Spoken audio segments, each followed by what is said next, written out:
Um forte abraço aí para você, ligado aqui no LAC Concursos. Chegando mais uma vez aqui na área, o seu professor de História, Edenilson Moraes, para a gente fazer uma resenha super especial de mais esse assunto palpitante. Esse assunto que eu diria é imprescindível para que nós possamos ter uma compreensão bastante inteligível sobre a geopolítica do século XX.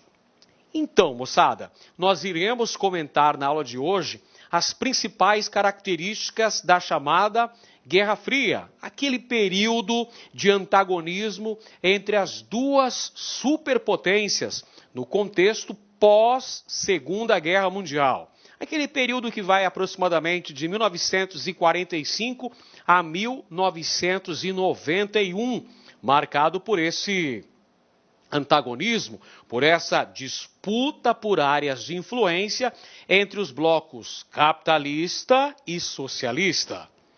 Pois bem, então, moçada, vamos começar apresentando a definição básica do que foi a chamada Guerra Fria. Olha aí, está na sua lousa. Conflito político, econômico e ideológico entre as duas grandes potências pós-Segunda Guerra Mundial. De um lado, os Estados Unidos, líderes do bloco capitalista, e de outro lado, a União Soviética, comandando o bloco socialista. Portanto, a Guerra Fria é o período em que existe uma disputa política, ideológica, econômica, envolvendo esses dois grandes polos. De um lado, o polo capitalista, sob a liderança norte-americana.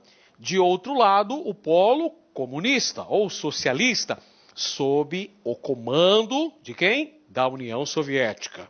Então, a gente tem, nesse contexto, uma ordem bipolar.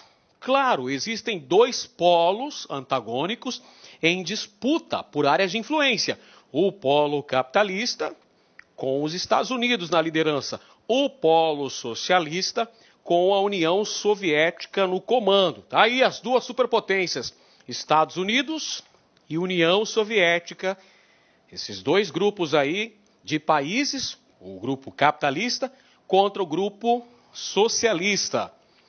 E aí a gente tem essa seguinte expressão, que assinala bem a realidade do período da Guerra Fria, pessoal. Paz improvável. Guerra impossível. Por que paz improvável e guerra impossível? Porque, evidentemente, que esses dois países, essas duas superpotências, vão investir massivamente na produção de armamentos. Haverá uma grande corrida armamentista durante a Guerra Fria. Então aí a guerra seria impossível, por quê? Porque haveria uma grande destruição, ameaça inclusive da destruição da vida humana no planeta Terra. Por isso essa frase tão emblemática do sociólogo Raymond Aron, que diz assim: paz improvável, por causa das disputas, das rivalidades envolvendo essas duas superpotências. Mas uma guerra impossível, porque se ocorresse uma suposta Terceira Guerra Mundial, isso seria fatal para as pretensões humanas. Então é nesse contexto que a gente tem a chamada Guerra Fria, pessoal. Como você pode perceber aqui nestas imagens que eu trago aqui para ilustrar nossa aula, sempre trazendo charges, porque é um humor, é um sarcasmo muito interessante que nos ajuda a ter uma compreensão da realidade geopolítica mundial. E estas charges em especial que eu trago para vocês são do início do período da Guerra Fria. Muito importante para a gente compreender. E são charges produzidas pelo Belmonte, um caricaturista brasileiro. Aqui temos aqui, pessoal, de um lado, esta charge, esta caricatura mostra os presidentes dos Estados Unidos da América, o Harry Truman, e da União Soviética, o Joseph Stalin. Eles estão com tochas nas mãos, sentados sobre dinamite e pólvora, mostrando o contexto da Guerra Fria bastante tenso.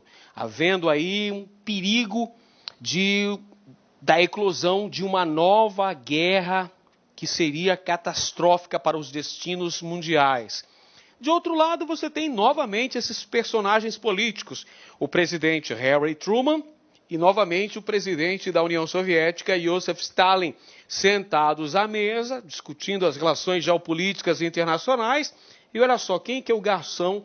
O garçom está trazendo aqui, pessoal. O garçom traz uma pomba morta, a pomba da paz já morta. Então isso simbolizando aquele clima extremamente tenso que tínhamos ali no contexto da década de 40, logo após a Segunda Guerra Mundial, iniciozinho ali do período da Guerra Fria, quando a gente vai ter o mundo, olha só que coisa, o mundo fica dividido em áreas de influência.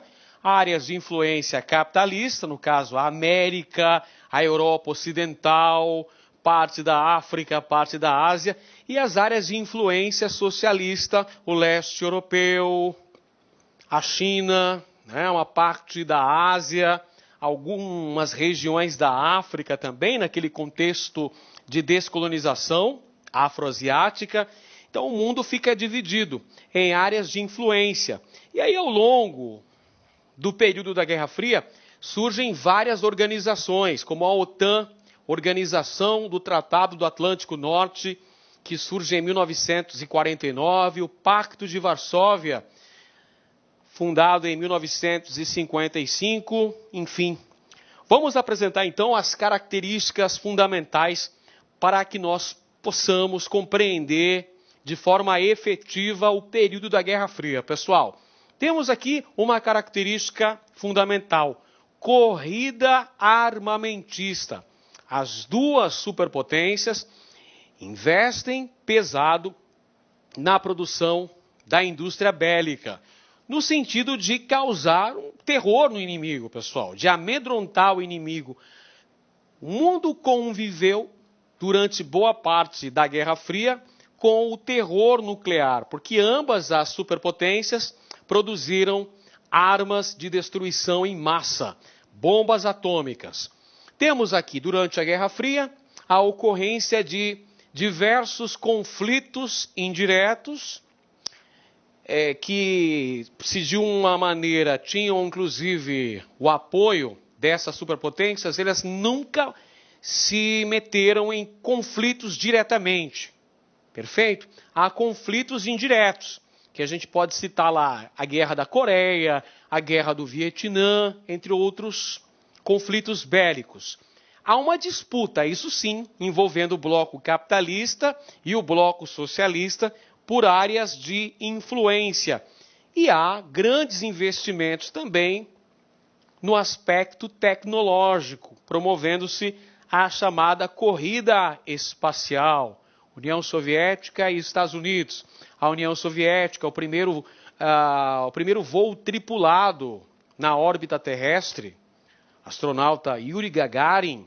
Os Estados Unidos promovendo a chegada do homem à Lua, lá em 1969. Enfim, há uma disputa muito grande. Uma guerra de informação também entre essas duas superpotências. O investimento também na área da espionagem. Os Estados Unidos criando a CIA, a Central de Inteligência Americana. E a União Soviética, por sua vez, criando a KGB, o Comitê de Segurança do Estado.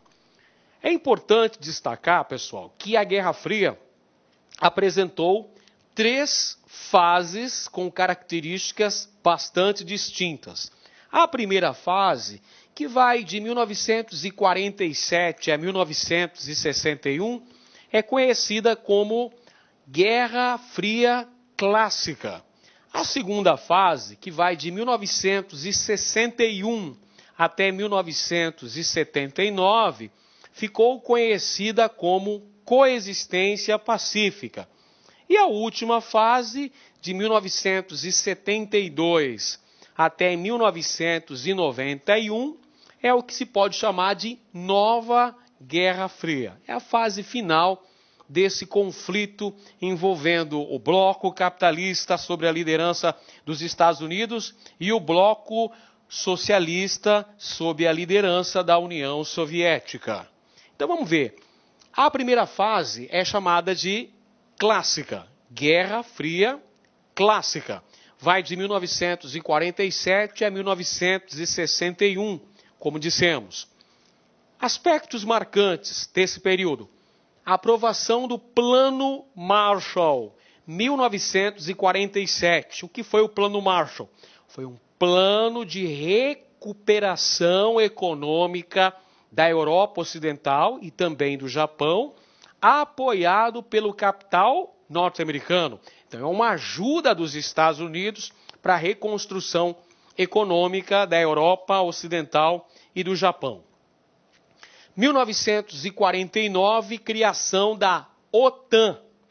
1955, criação do Pacto de Varsóvia, respectivamente alianças militares do capitalismo, no caso aqui a OTAN, e do socialismo, no caso o Pacto de Varsóvia.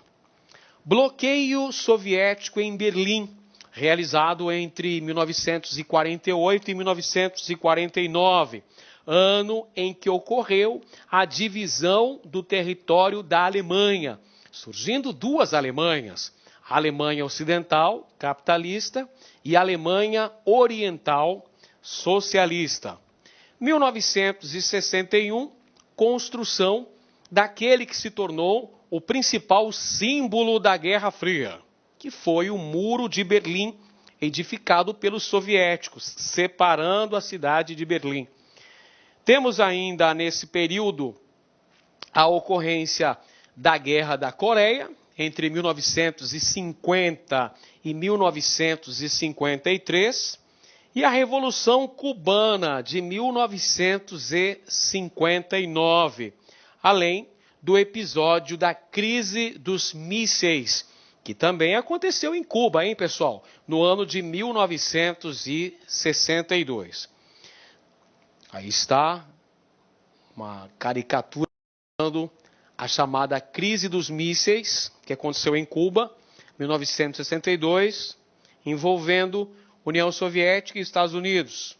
A União Soviética, que à época era governada por Nikita Khrushchev, e os Estados Unidos, que tinham a presidência de John Fitzgerald Kennedy, John Kennedy. Segunda fase da Guerra Fria, chamada de detente ou distensão. Vai de 1961 até 1979. Episódios marcantes da fase da distensão. Guerra do Vietnã, travada ali entre meados dos anos 60 e meados da década de 1970. Guerra Civil de Angola, no ano de 1975, dentro do processo de independência política de Angola, que se libertava da dominação portuguesa. Invasão soviética do Afeganistão, ocorrida em 1979.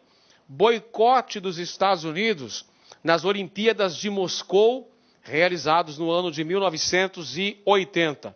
E aí, por último, a gente tem a derradeira fase da Guerra Fria, que é chamada de Nova Guerra Fria, período em que acontece o chamado Projeto Guerra nas Estrelas, Projeto Star Wars, que foi implementado pelo presidente Ronald Reagan dos Estados Unidos.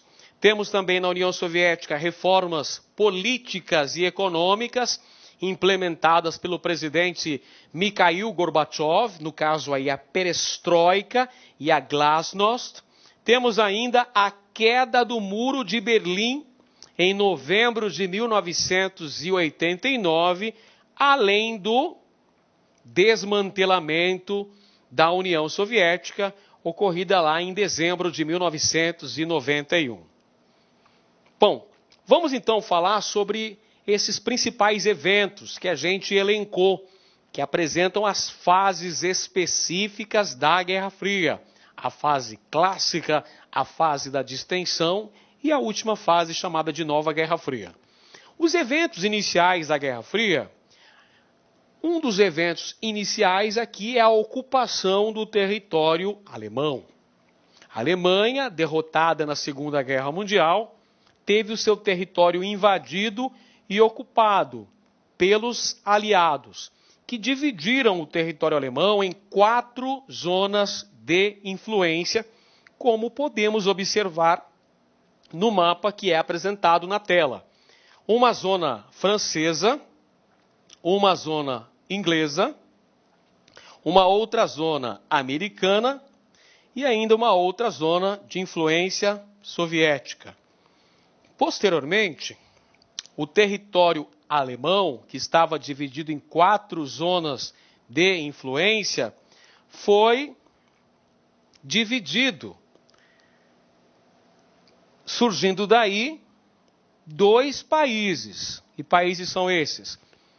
A zona de influência soviética, essa zona que é ocupada pela União Soviética, deu origem à República Democrática da Alemanha, ou seja, a Alemanha Oriental, de inspiração socialista, ligada à União Soviética. Por sua vez, pessoal, a área de influência inglesa, a área de influência francesa e a área de influência americana deram origem à República Federal da Alemanha, ou seja, a Alemanha Ocidental, com capital na cidade de Bonn. Alemanha Ocidental capitalista. Alemanha Oriental, pessoal, com capital em Berlim, socialista. Berlim, a cidade mais importante da Alemanha, que havia ficado na área de influência soviética, também fora dividida, como a gente pode ver no mapa aqui ao lado, gente. Berlim Leste, zona de influência soviética, e Berlim Oeste, zonas de influência francesa, inglesa e americana.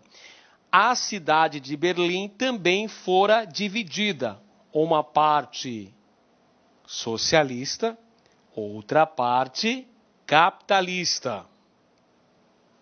Então, a divisão do território da Alemanha, 1949. Ao final da Segunda Guerra Mundial, 1945, ocupação do território alemão pelas tropas aliadas. 4 áreas de influência, como você percebeu: americana, francesa, inglesa e soviética. As áreas de influência americana, francesa e inglesa deram origem à República Federal da Alemanha, Alemanha Ocidental, com capital em Bonn. A área de influência soviética deu origem à República Democrática da Alemanha, Alemanha Oriental, com capital em Berlim Oriental. Beleza? Vamos em frente, então. Doutrina Truman. Esse é um aspecto fundamental para a gente estudar na Guerra Fria, pessoal. O que foi a doutrina Truman? Foi um projeto que previa a intervenção militar dos Estados Unidos com o objetivo de conter a expansão do bloco soviético. Então a doutrina é ótimo, né? A doutrina Truman foi criada pelo presidente Harry Truman, presidente dos Estados Unidos, o presidente Truman. Então essa doutrina, pessoal, visava impedir, conter a expansão do socialismo pelo mundo, garantir a manutenção, até mesmo a ampliação do bloco de influência capitalista.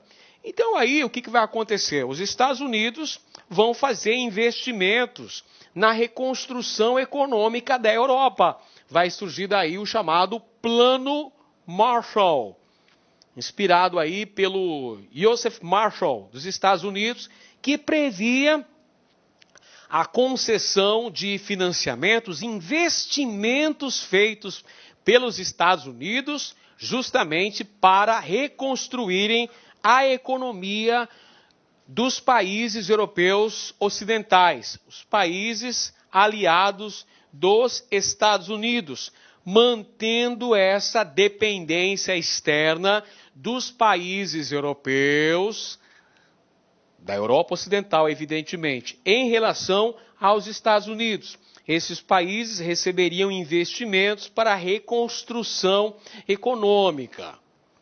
Como a gente pode ver nesta imagem, esta caricatura aqui está de acordo com o chamado Plano Marshall. Está aqui o presidente Harry Truman dos Estados Unidos construindo ou reconstruindo a Europa que havia sido devastada na Segunda Guerra Mundial, teve parte de seu parque industrial destruído. Os Estados Unidos vêm com essa ajuda, com esse cimento, entre aspas, que é o quê? Bilhões de dólares que são investidos para reconstrução. Perceba, os Estados Unidos, no sentido de manter a Europa Ocidental aliada dos Estados Unidos e fora do perigo soviético, vai fazer grandes investimentos na recuperação econômica dos países da Europa Ocidental, assim como do Japão. Olha só que coisa interessante. Você se lembra da nossa aula sobre a Segunda Guerra Mundial? Que para forçar a rendição incondicional do Japão, naquele conflito, os Estados Unidos lançaram 2 bombas atômicas sobre o território japonês.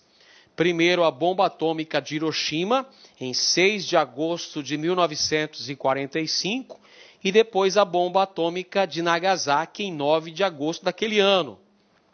Agora, pós Segunda Guerra Mundial, os Estados Unidos vão apoiar a reconstrução econômica do Japão.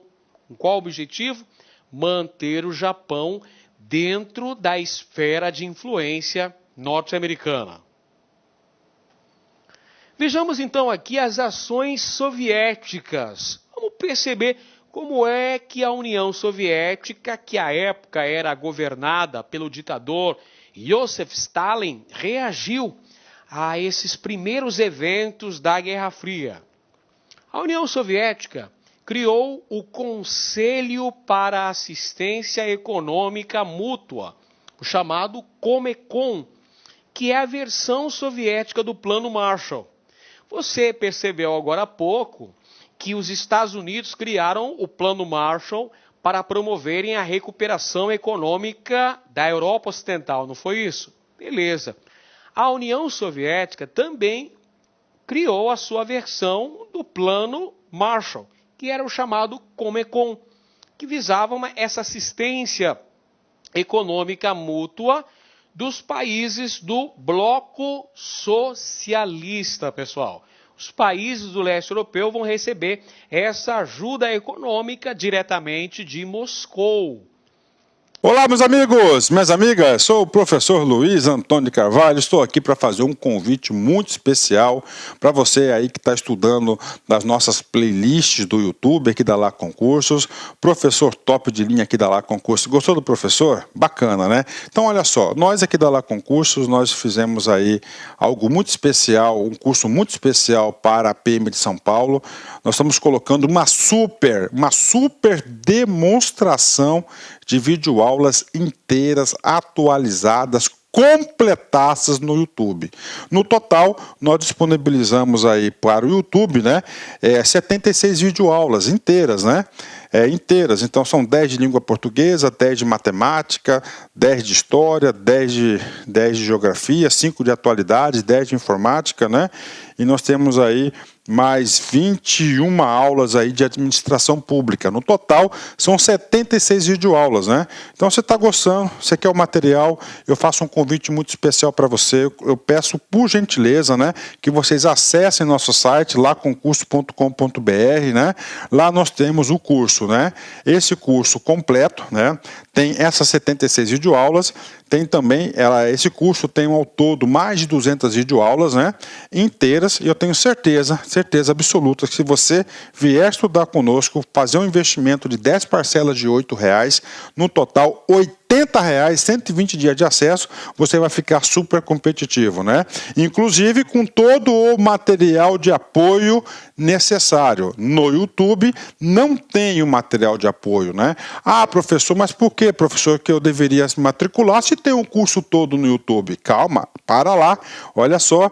No YouTube são apenas 76 aulas, no site são mais de 200 videoaulas inteiras, completas, né? No site tem um material de apoio, no YouTube não tem um material de apoio, isso aí ajuda bastante. Inclusive o seguinte, olha só, somente videoaula não é suficiente, você tem que ter um plano, você tem uma estratégia. Então no site nós temos o nosso personal coach, né? O estudo em regime de metas. Aqui nós vamos controlar o seu desempenho, nós vamos comparar você com o seu demais colega, para os seus colegas, vamos ranquear você para você ter uma métrica de estudos, tudo bem? Então, pessoal, sou o professor Luiz, convido vocês aí a acessar o site lá, concurso, fazer investimento. Bacana? Fui, tchau.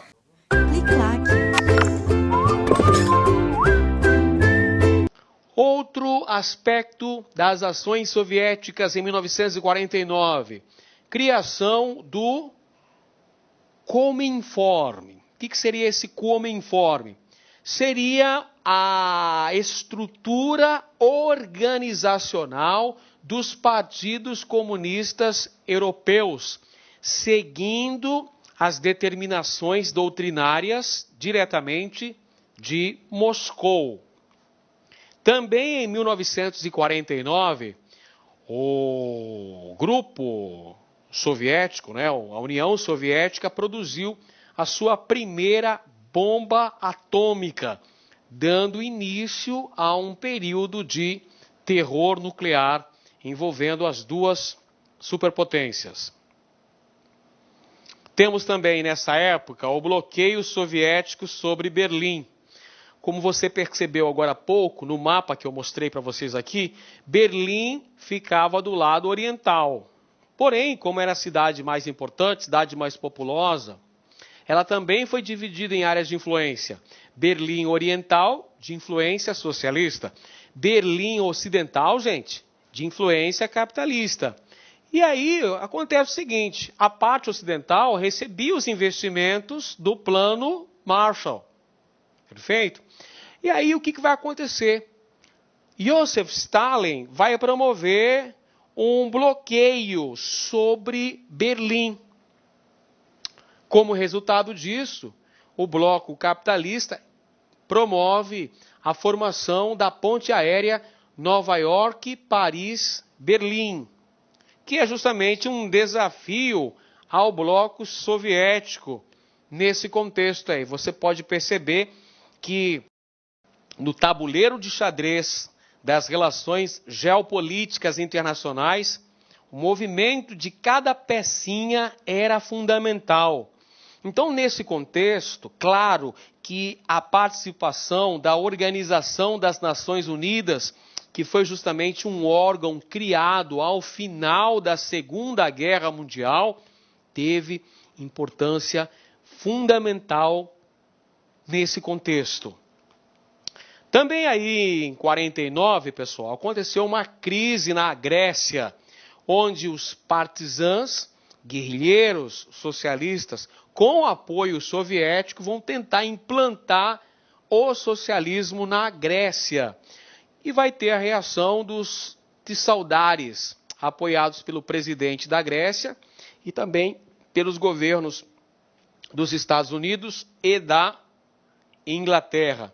Como resultado, tivemos a intervenção militar promovida pelos Estados Unidos na Grécia, fazendo com que o país permanecesse na órbita de influência, olha lá, capitalista.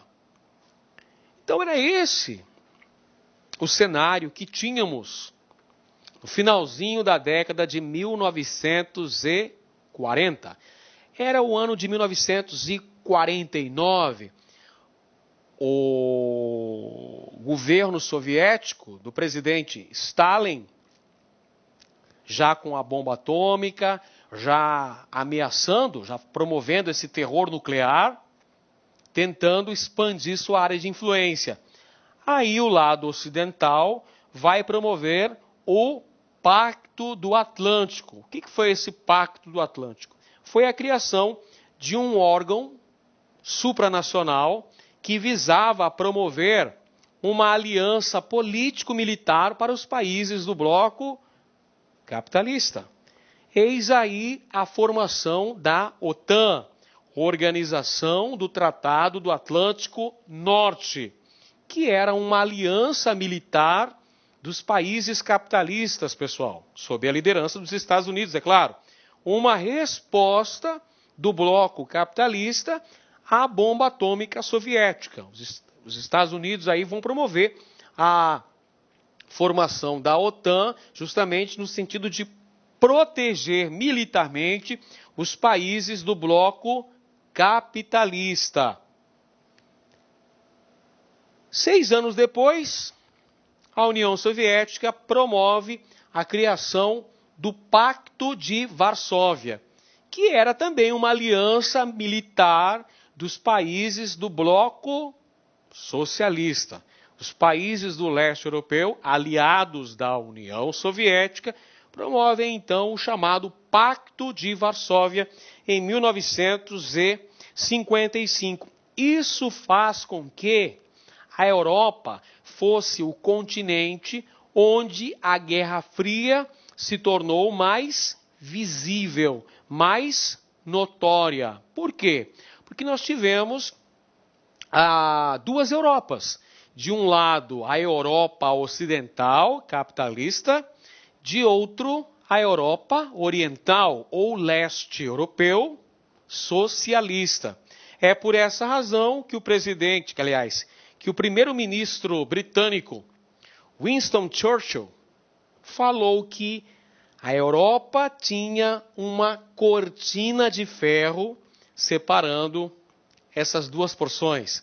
A porção oriental capitalista, aliás, a porção ocidental capitalista e a porção oriental socialista, perfeito? Então, uma cortina de ferro edificada sob a Europa. Então, isso aqui, pessoal, é o seguinte, claro que essa aqui é uma analogia que o primeiro-ministro britânico, Winston Churchill, falou sobre o contexto geopolítico europeu. Duas Europas, a Europa capitalista e a Europa socialista. Entre elas, uma divisão muito séria, que era a cortina de ferro. Um dos episódios mais marcantes do início da Guerra Fria foi a Guerra da Coreia, que inaugura ali a década de 1950, pessoal, já com muita tensão e com muito temor mundial, medo da eclosão de uma provável Terceira Guerra Mundial. A Guerra da Coreia envolveu, então, a Coreia do Norte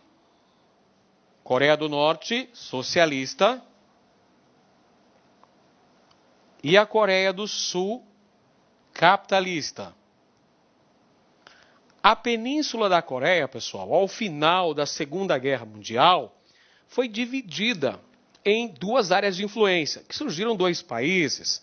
Houve a divisão do território, surgindo aí a Coreia do Norte, de orientação socialista, a Coreia do Sul, de orientação capitalista. Tá aí, ó, esse contexto aqui para você. A China e a União Soviética apoiavam a Coreia do Norte. China e União Soviética apoiando a Coreia do Norte, que tentou promover a unificação ou reunificação do país, fazendo com que toda a Península Coreana, todo o país, adotasse o socialismo. China e União Soviética apoiam a Coreia do Norte. Os Estados Unidos e a Organização das Nações Unidas, a ONU, apoiaram a Coreia do Sul. Durante esse episódio, houve um risco iminente da eclosão de uma guerra atômica envolvendo os blocos capitalista e socialista.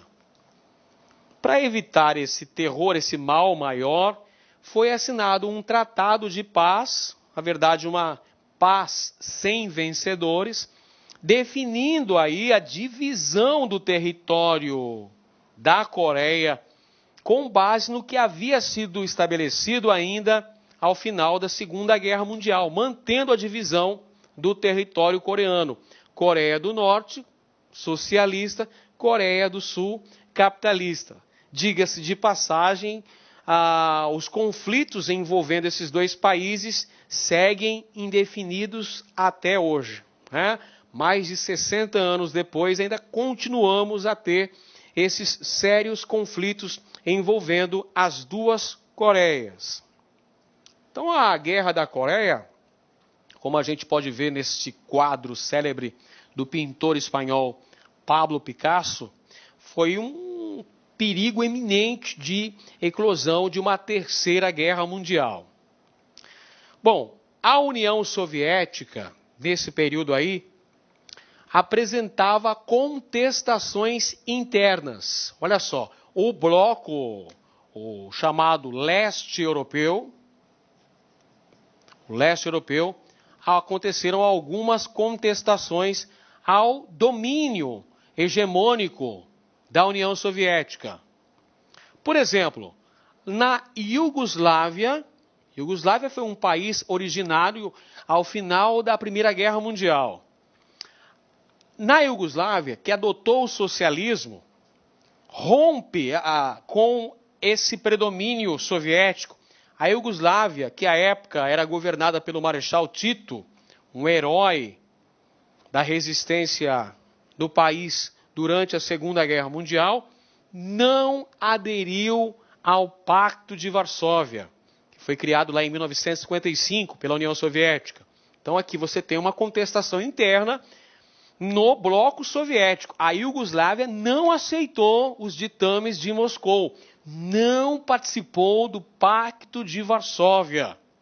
A Hungria tentou sair do Pacto de Varsóvia em 1956. Tentou, mas não conseguiu, por conta da forte repressão da União Soviética.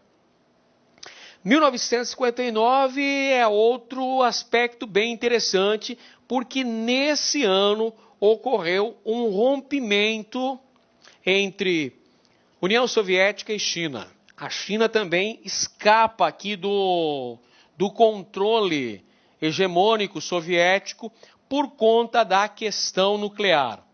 A China, que era governada por Mao Tse-tung, rompeu com a União Soviética em 1959.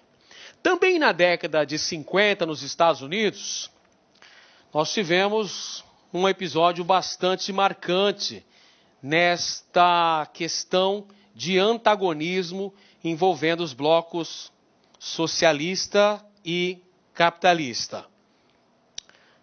Lá no país, nos Estados Unidos da América, havia um medo bastante grande da expansão socialista, inclusive dentro do país. Tudo isso era alimentado por conta do avanço tecnológico soviético.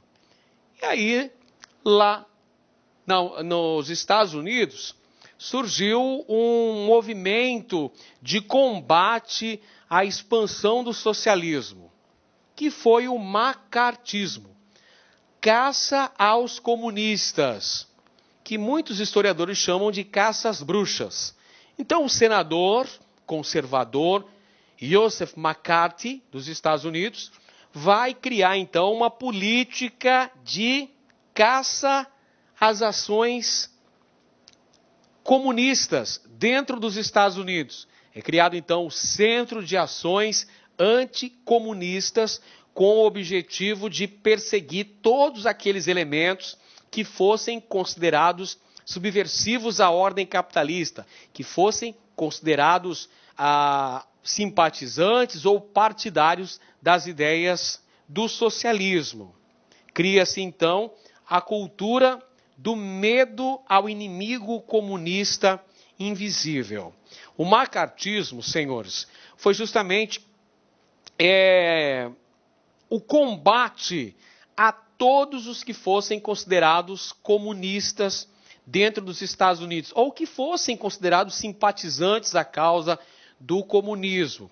E aí houve perseguição de intelectuais, de políticos, de muitos artistas, muitos atores, alguns diretores de cinema. Inclusive, foram elaboradas listas negras. E pasmem, meus senhores, até o nosso glorioso Charlie Chaplin esteve entre essas personas não gratas, né?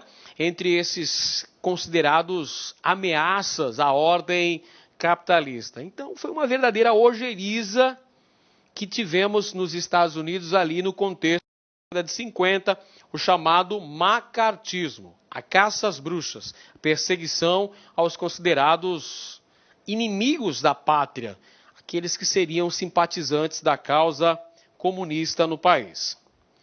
Outro tema ali, fantástico para se entender o contexto da Guerra Fria, foi o processo de descolonização afro-asiática, que tivemos início logo após a Segunda Guerra Mundial. Por que acontece o processo de descolonização?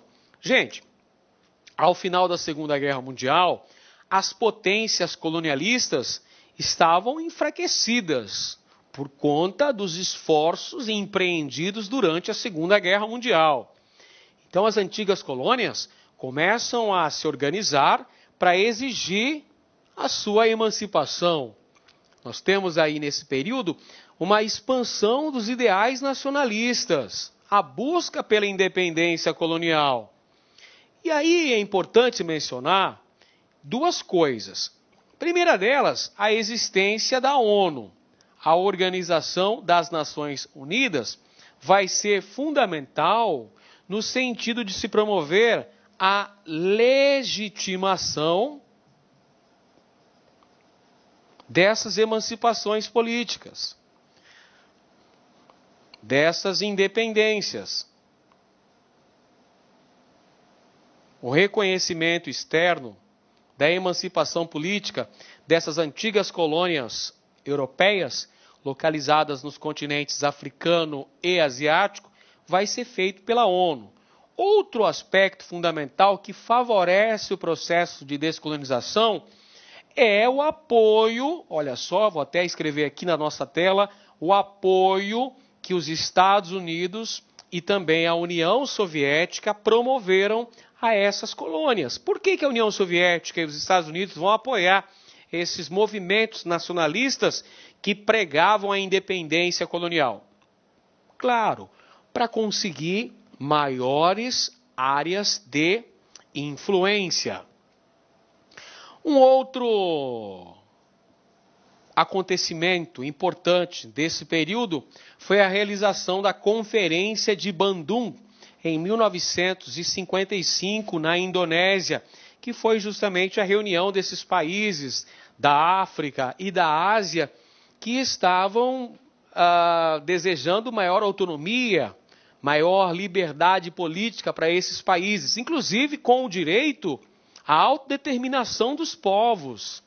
Na Conferência de Bandung, realizada em 55, na Indonésia, que contou com a participação de vários países aí, independentes nesse contexto histórico, dentre eles a Índia, por exemplo, o Egito, a própria Indonésia, vão defender o chamado bloco dos não alinhados. O que seria? Seriam blocos nem alinhados ao capitalismo norte-americano, muito menos ao socialismo soviético.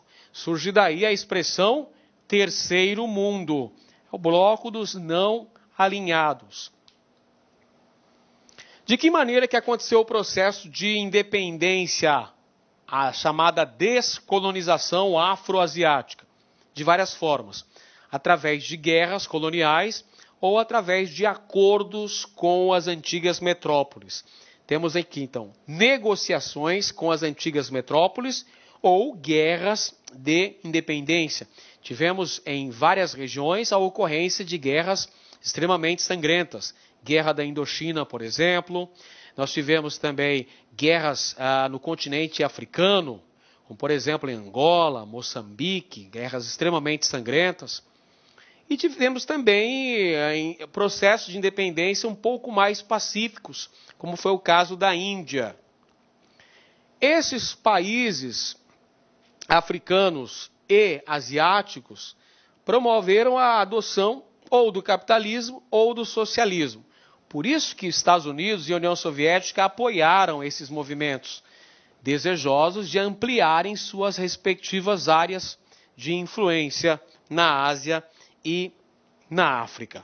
Vale dizer também que nesse processo de descolonização tivemos o início de sangrentas guerras civis, como foi, por exemplo, a Guerra do Vietnã, como foi, por exemplo, em alguns pontos da África, em que o processo de independência acabou mergulhando o país em guerras extremamente sangrentas. Na década de 1960, tivemos na União Soviética, durante a década de 1960, pessoal, tivemos aqui o processo de desestalinização. Foi justamente no governo do presidente Nikita Khrushchev, entre 1953 e 1964. É uma tentativa de redemocratização da União Soviética.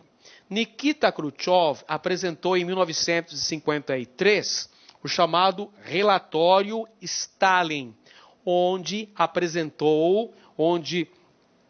tornou públicas denúncias das perseguições políticas feitas pelo ditador soviético Joseph Stalin. Essas denúncias desse totalitarismo que havia predominado na União Soviética durante os anos do governo do presidente Stalin foram apresentadas a público pelo presidente sucessor, o Nikita Khrushchev. Qual que era o objetivo do Nikita Khrushchev quando ele promoveu essa desestalinização? O objetivo era evitar revoltas internas ao bloco soviético. Década de 1960... Olá, meus amigos, minhas amigas, sou o professor Luiz Antônio de Carvalho, estou aqui para fazer um convite muito especial para você aí que está estudando nas nossas playlists do YouTube, aqui da Lá Concursos, professor top de linha aqui da Lá Concursos. Gostou do professor? Bacana, né? Então, olha só, nós aqui da Lá Concursos, nós fizemos aí algo muito especial, um curso muito especial para a PM de São Paulo. Nós estamos colocando uma super demonstração de videoaulas inteiras, atualizadas, completadas no YouTube. No total, nós disponibilizamos aí para o YouTube, né, 76 videoaulas inteiras, né? Inteiras, então são 10 de língua portuguesa, 10 de matemática, 10 de história, 10 de geografia, 5 de atualidades, 10 de informática, né? E nós temos aí mais 21 aulas aí de administração pública. No total, são 76 videoaulas, né? Então, você está gostando, você quer o material, eu faço um convite muito especial para você. Eu peço, por gentileza, né, que vocês acessem nosso site, laconcurso.com.br, né? Lá nós temos o curso, né? Esse curso completo, né? Tem essas 76 videoaulas, tem também, esse curso tem ao todo mais de 200 videoaulas, né, inteiras, e eu tenho certeza absoluta que se você vier estudar conosco, fazer um investimento de 10 parcelas de R$ 8,00, no total R$80, 120 dias de acesso, você vai ficar super competitivo, né? Inclusive com todo o material de apoio necessário. No YouTube não tem o material de apoio, né? Ah, professor, mas por que, professor, que eu deveria se matricular se tem um curso todo no YouTube? Calma, para lá, olha só. No YouTube são apenas 76 aulas, no site são mais de 200 videoaulas inteiras, completas, né?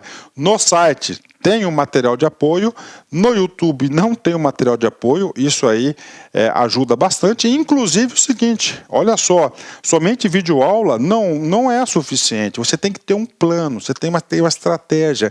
Então no site nós temos o nosso personal coach, né? O estudo e regime de metas. Aqui nós vamos controlar o seu desempenho, nós vamos comparar você com o seu demais colega, para os seus colegas, vamos ranquear você para você ter uma métrica de estudos, tudo bem? Então, pessoal, sou o professor Luiz, convido vocês aí a acessarem o site lá, concurso, fazer investimento. Bacana? Fui, tchau.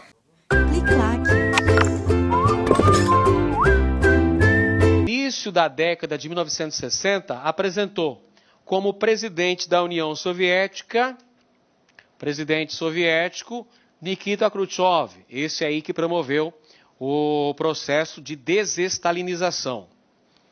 E o presidente dos Estados Unidos, no início dos anos 60, entre 61 e 63, era John Fitzgerald Kennedy, o nosso famoso John Kennedy, JK. O início dos anos 60 é assinalado por uma tentativa de coexistência pacífica entre os dois blocos. O bloco socialista da União Soviética e o bloco capitalista dos Estados Unidos. Esse período é conhecido como détente ou distensão, a fase de distensão entre as potências. Perfeito? Então nós temos nesse contexto histórico, pessoal, uma tentativa de aproximação política, mas tivemos também distanciamentos constantes aí dentro dessa geopolítica internacional. Estados Unidos, União Soviética. Por quê? Porque justamente no início dos anos 60, lá no ano de 1962, ocorreu a famosa crise dos mísseis, quando a União Soviética tinha a pretensão de instalar uma base de lançamento de mísseis em Cuba. Em 1959 aconteceu a Revolução Cubana, que levou Fidel Castro ao poder. Posteriormente, Cuba acabou se associando à União Soviética, fazendo parte da área de influência socialista. Pois bem, depois que os Estados Unidos apoiaram a fracassada invasão da Baía dos Portos, uma ação militar contra o governo de Fidel Castro, a União Soviética ameaçou instalar uma base de mísseis apontada para a Flórida, o que vai causar, logicamente, uma grande tensão diplomática entre os dois países. Também na década de 1960, pessoal, aconteceu a Guerra do Vietnã. A Guerra do Vietnã começou na década de 60, é verdade, e terminou em meados da década seguinte. Também tivemos uma crise no processo de aproximação entre esses dois países.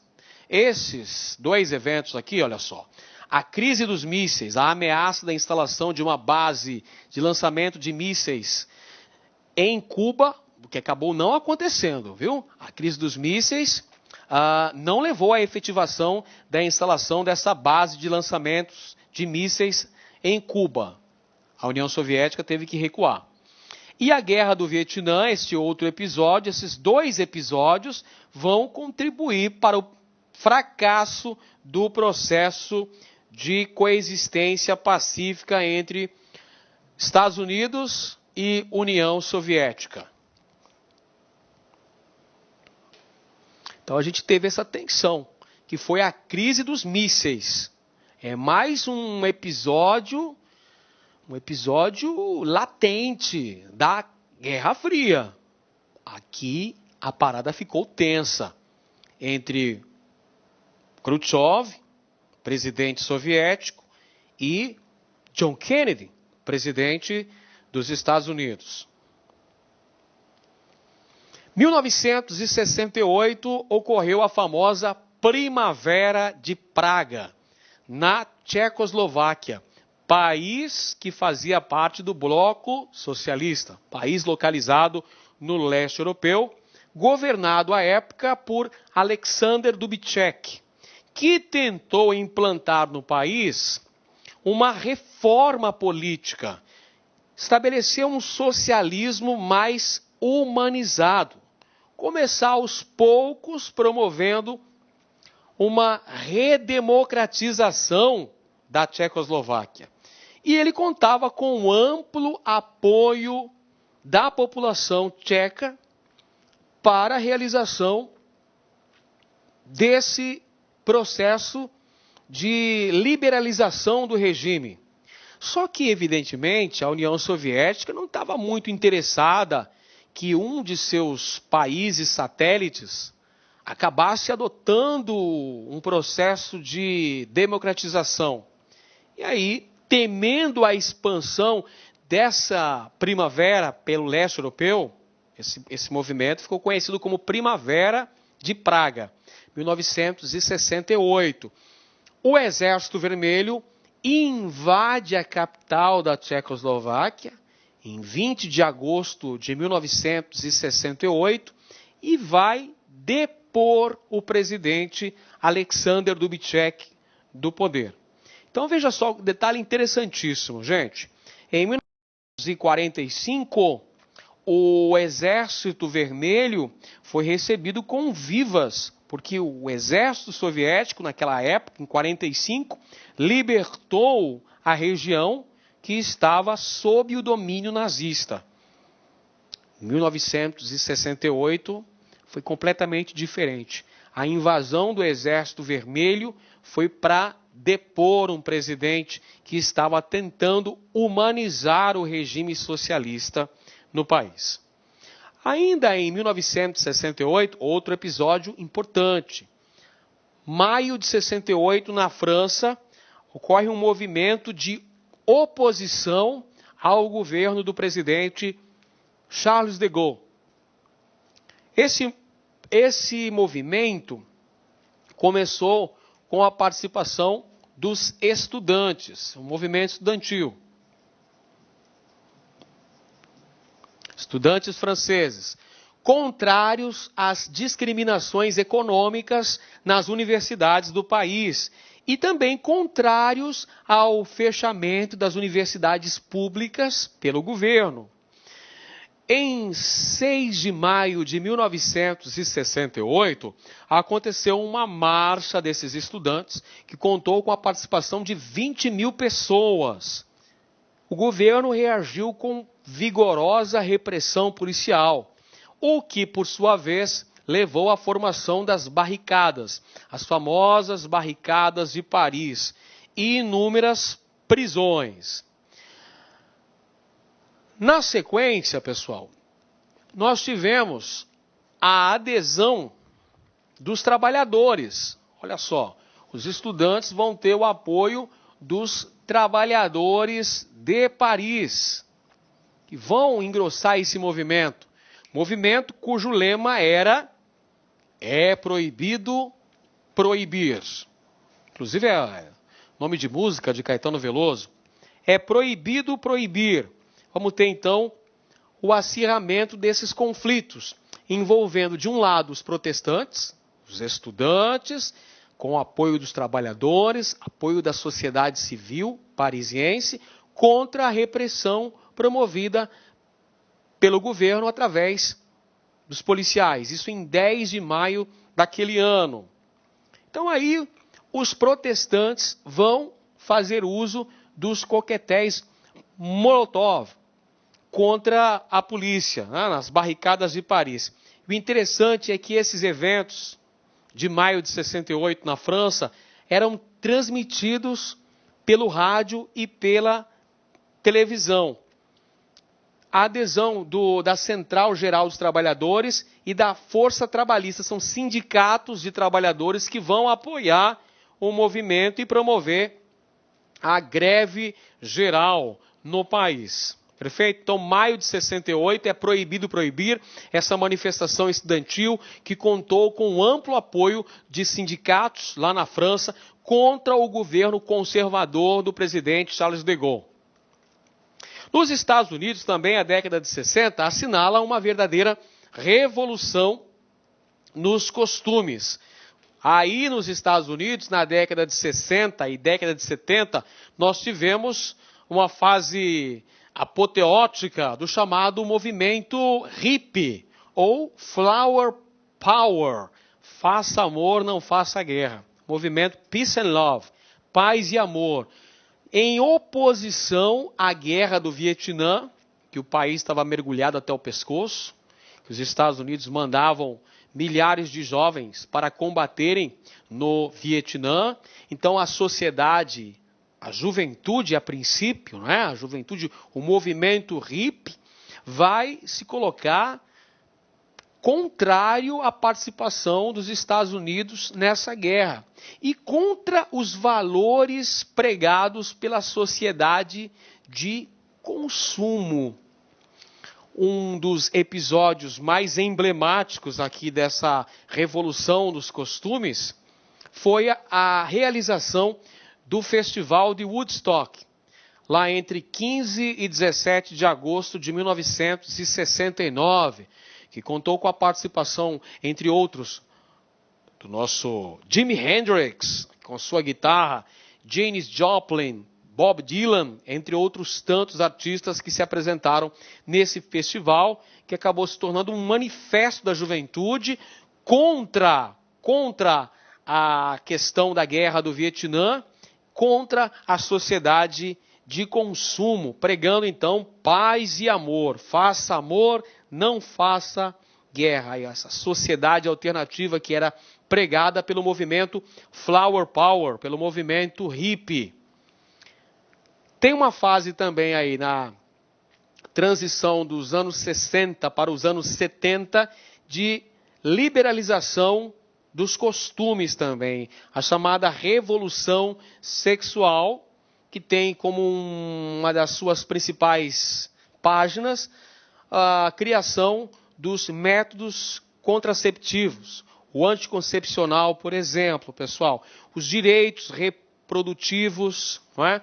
A igualdade de gênero, não é? São todos esses valores libertários que eram defendidos pelo movimento hippie nos Estados Unidos e que acabou espalhando-se por boa parte do mundo ocidental.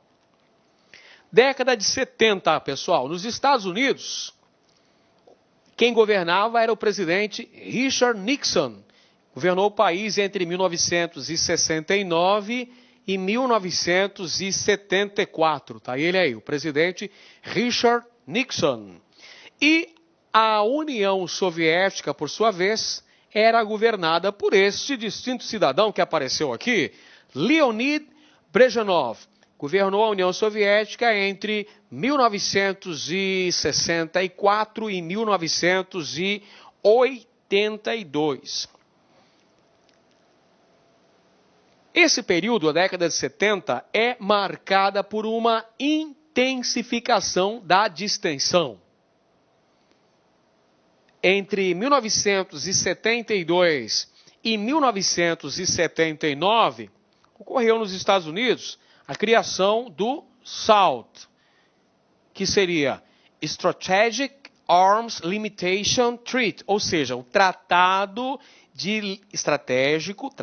Estratégico de Limitação de Armas, ou seja, visava diminuir a intensa corrida armamentista no país, limitando aí os gastos de guerra. É o início do processo de desarmamento no país. E quais seriam as causas desse processo de desarmamento? Por que o presidente Nixon, lá nos anos 70, deu início ao processo de limitação da produção bélica no país? Bom, são vários os fatores que a gente pode mencionar aí. Primeiro fator foi o fracasso da intervenção dos Estados Unidos no Vietnã. Pois é, pessoal, os Estados Unidos perderam a guerra do Vietnã, gastaram bilhões e acabaram sendo derrotados. Então, o fracasso da intervenção militar do governo dos Estados Unidos no Vietnã é um fator decisivo que vai fazer com que o país diminua a sua corrida armamentista. Lembra que a gente falou agora há pouco do movimento hippie, que acabou colocando boa parte da sociedade a contestar a intervenção militar norte-americana no Vietnã. A sociedade não queria mais que seus filhos fossem para os campos de batalha no Vietnã morrer pela pátria. Os elevados custos dos conflitos no exterior, como por exemplo foi a guerra do Vietnã, os choques do petróleo, gente, foram importantíssimos nesse processo. Olha aí, quando os países membros da OPEP elevaram substancialmente o preço dos barris de petróleo, e isso levou ao choque do petróleo. O primeiro foi em 73 e o segundo em 1979, ano inclusive que aconteceu a intervenção soviética no Afeganistão. A União Soviética, interessada na região do Oriente Médio, invadiu e ocupou o Afeganistão em 1979. Aí, pessoal, vem a década de 80.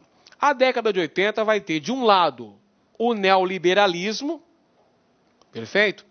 O neoliberalismo nos Estados Unidos, na Inglaterra e na Alemanha Ocidental, e a perestroika, que vai ser implementada na União Soviética.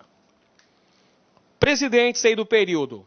Presidente norte-americano Ronald Reagan, que governou o país entre 1981 e 1989. Ele implementou a corrida espacial, a guerra espacial, Star Wars. Presidente da União Soviética, do período que vai de 1985 a 1991, foi ninguém menos do que Mikhail Gorbachev. Os Estados Unidos, na década de 80, assistem ao fim do chamado estado de bem-estar social. É o fim do welfare states dos Estados Unidos, o chamado estado de bem-estar social, com a adoção do ideário neoliberal pelo presidente Reagan, nos Estados Unidos.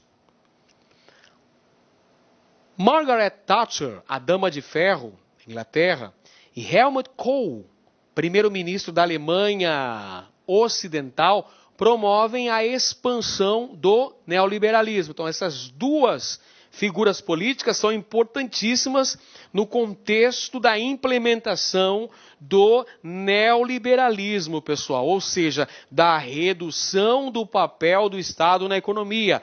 A Dama de Ferro, Margaret Thatcher, primeira-ministra britânica, e Helmut Kohl, que era o chanceler da Alemanha Ocidental. O neoliberalismo previa a redução dos gastos sociais do Estado, ou seja, a diminuição da presença do Estado na economia e, ao mesmo tempo, a limitação dos investimentos, dos gastos sociais do Estado. A redução também dos gastos na corrida armamentista e tecnologia militar para a formação de mercados comuns.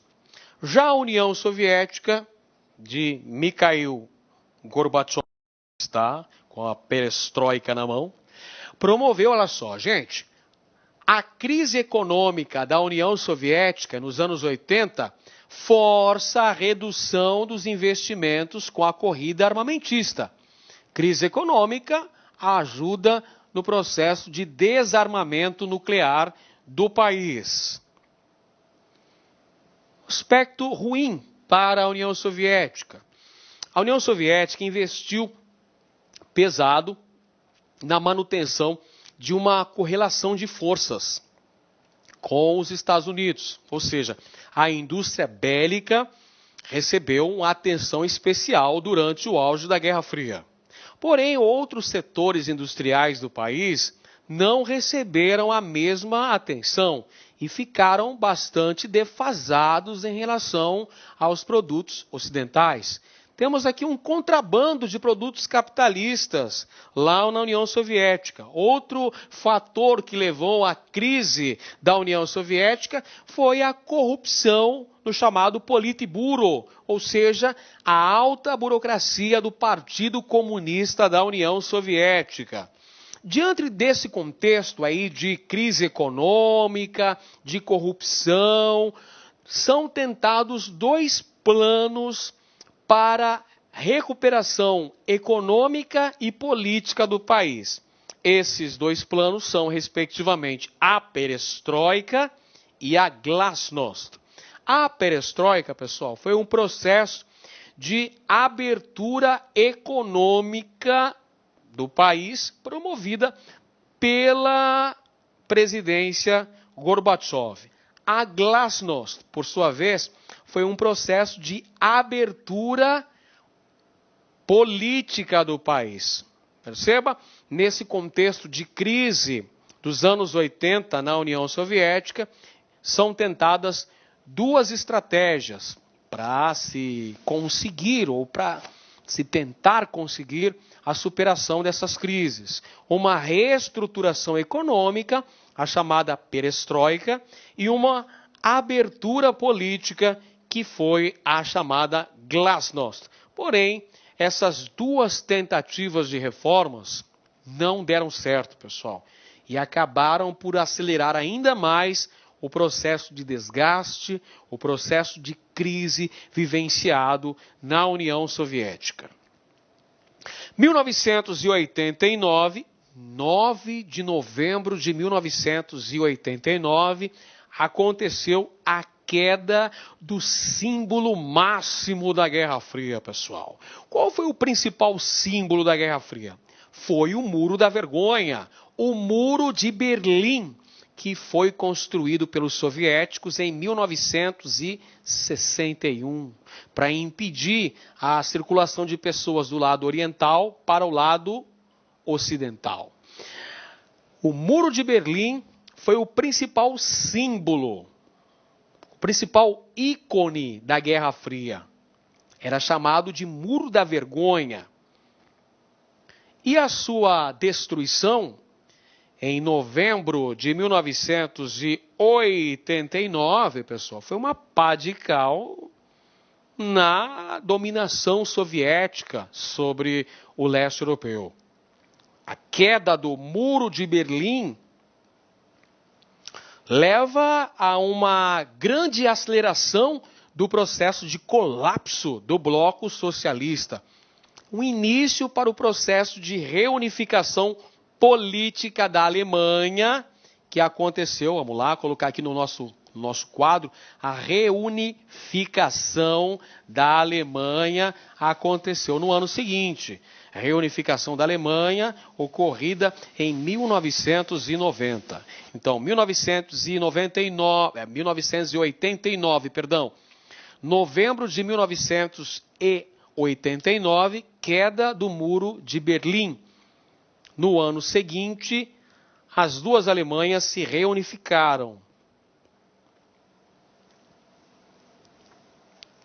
E esse episódio acabou por promover uma crise estrutural dentro do bloco soviético, pessoal, porque representou o fim do socialismo real, o colapso do socialismo.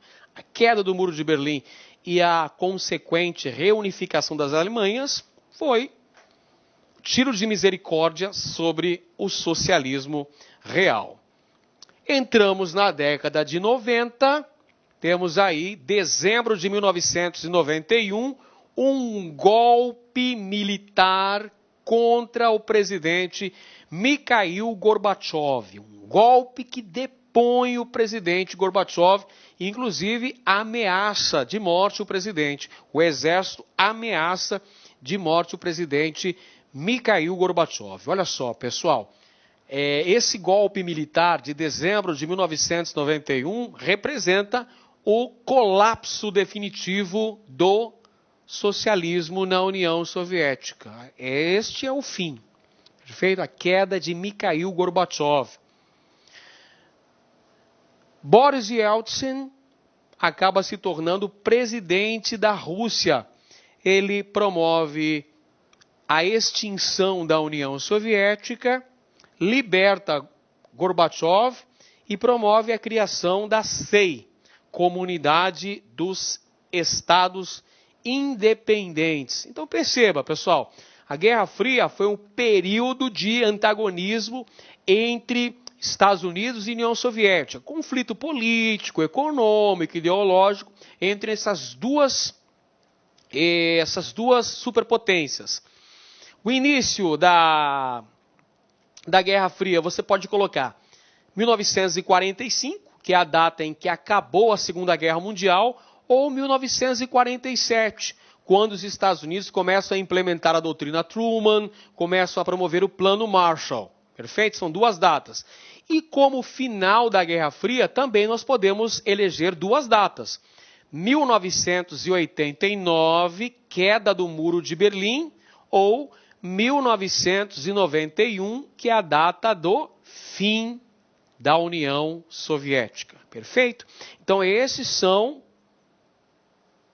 as datas basilares da Guerra Fria. Perfeito, pessoal? Então, 1991, acabou a União Soviética. Surgiu daí a CEI.